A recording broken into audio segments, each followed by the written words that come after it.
Ito nga si Vice Ganda ay na-viral muli. Ay? Oo, na-viral siya. Oo, dahil dito sa video na.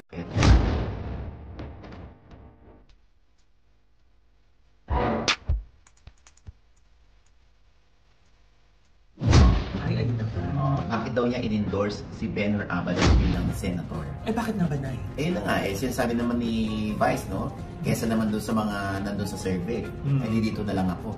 Una choice ni Vice Ganda yan. Oo, tama naman. Okay? Regardless kung bayad siya dyan o hindi.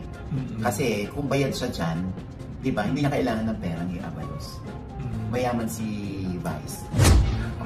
Pero, di ba, kasi kahit naman, kunwari bayaran ka, pero di ka naman naniniwala sa politiko o sa kandidato, Diyos ko, ang hirap-hirap ang endorse. Tama. At saka may track record si Meme Vice na yung mga ini-endorse niya, yung mga naniniwala siya, di ba? May produkto o tao.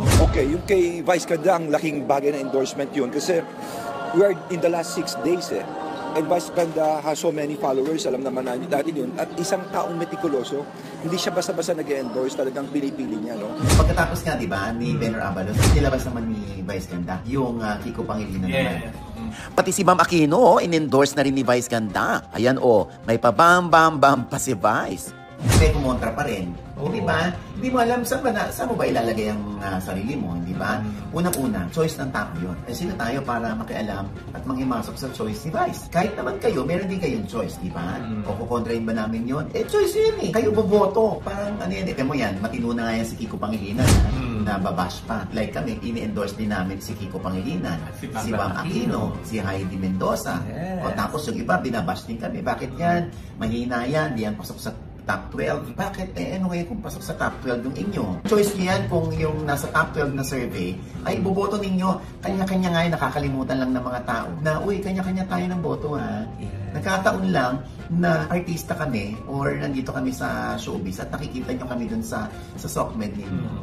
Diba? Kaya nagkakaroon din kayo ng sarili nyong opinion tungkol dun sa ini-endorse namin. Kung saan, sa choice nyo naman, hindi naman kami makapag-comment. Yes. Kasi choice nyo yan, no? Kaya tama yan, si Ma'am Leni Robredo. Sabi nga ni Erwin Tulfo, hindi ba? O, parang past is past. Sorry naman siya sa nangyari Yes. kay Ma'am Leni. At bilang pagbawi kay Ma'am Leni, may mga nilalapit si Ma'am Leni sa DSWD nung siya pa yung secretary na pinaspasan agad ni Erwin Tulfo. Kasi tulong yun para sa mga kababayan sa Naga City.